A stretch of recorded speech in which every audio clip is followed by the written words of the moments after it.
Tungkol dun sa vlog natin kahapon, syempre sa LC. Medyo malungkot guys talaga, no? Naintindihan ko naman yung mga medyo na-disappoint na iba at medyo yung mga panatiko na syempre grabeng suporta sa amin ay broken hearted, ano.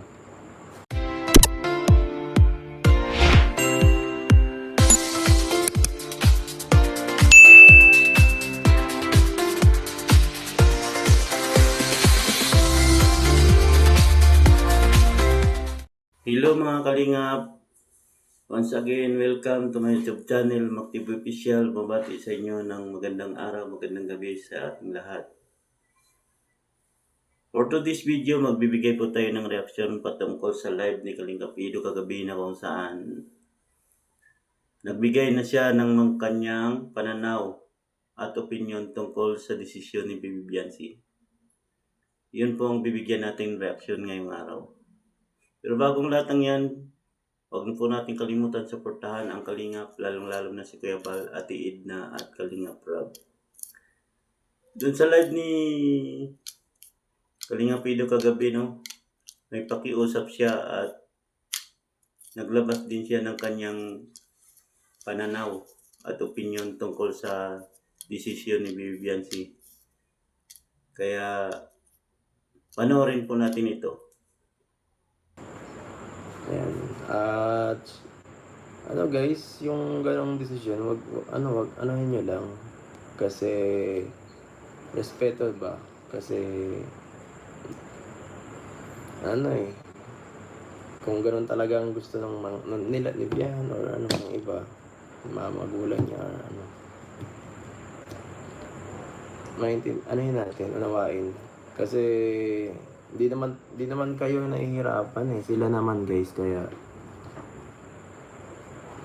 wag tayong masyadong wag tayong tawag dito. Wag tayong maging ano nga ba yung word na yun? Huwag natin silang kontrolin ba? Parang ganon. Mga diktador kasi yung iba eh. Parang ganong word. Pero mas magandang word doon.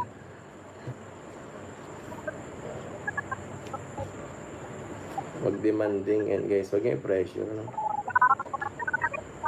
Kasi bata para naman kasi siya. Ayan, guys. Oy, Ma'am Linrag, salamat po, Ma'am Linrag, salamat po. Wag niyo guys iba siya, no? Kasi wag niyo ba sila Biancy, yung mga magulang niya. Wag niyo na pong i-bash guys. Kasi isang lang tayo eh. Isang grupo tayo. Oo, alam ko medyo yung iba na disappoint, pero ganun talaga, hindi natin kontrolado ang buhay ng isang tao. Ang makokontrol lang natin, sarili natin, yun, bukod dun, wala na.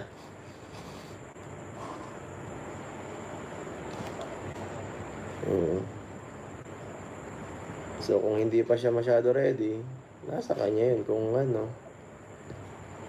gusto niyo ulit makibalik ang vlog, okay lang din. Mas masaya ang lahat, diba?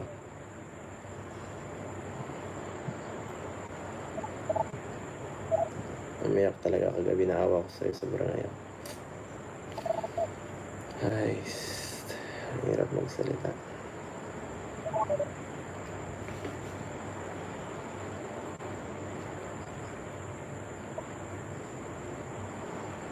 Ang mahalaga basta guys, suportahan pa rin natin kahit anong mangyari. Diba? Kung sakaling sa audio vlog na lang, maintindihan natin yan.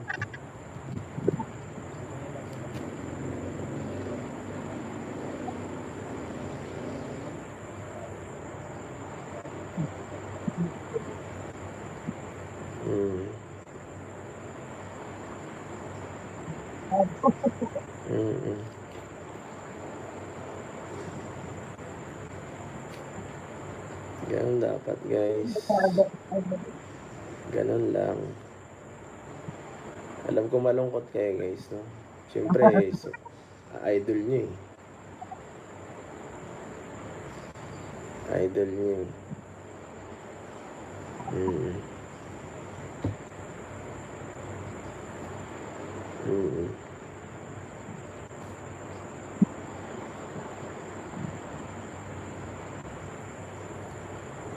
Tama. Nice.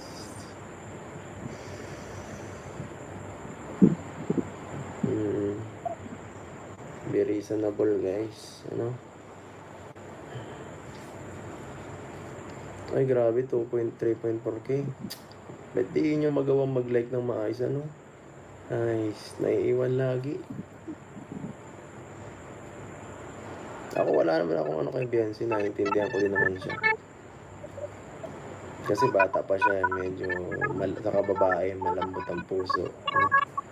Madaling masaktan. So, ako kasi pag ako lang, may manhid ng ano ko eh. Manhid na tayo sa mga bashing. Wala na sa akin yan.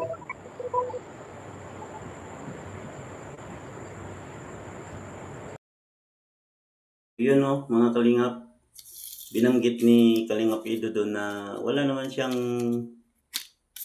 kung ano man kay Biancy, no? Kay Bian. Tsaka, naiintindihan niyo yung desisyon ni Biancy, no? Dahil, siyempre, mga baser, naiipit yung mga magulang siguro ni Biancy, napupuna na maraming napupuna na sinasabing ganito, walang di nagtatrabaho. Kaya, siguro nakapag-desisyon yung magpamilya na na itigil na yung love team, no? Pero hindi naman, sabi pa nga ni Bibian sa nung nag-usap sila ni Kalingap Rab, hindi pa naman daw buo ang kanyang desisyon. Kaya, sa tingin ko, mangingibabaw yung pagmamahal ni Biancy kay Kalingap Ido eh.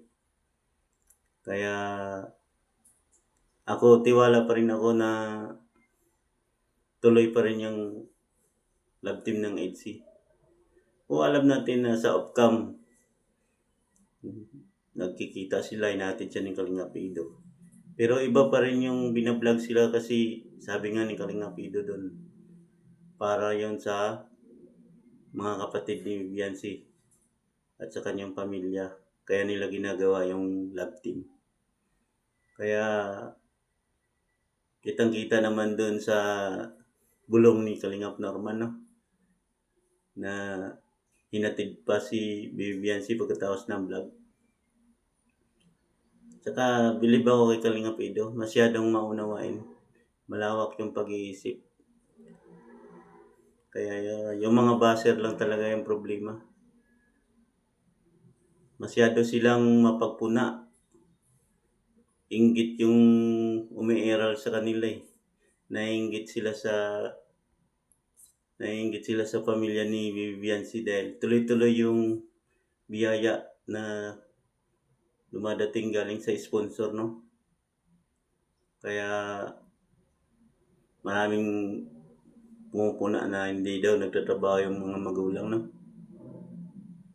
Pero ako tiwala ako na ginagawa naman ng lahat ng mga magulang ni Biancy yung paraan para makatulong at makaraos sa araw-araw. Kaya hindi dapat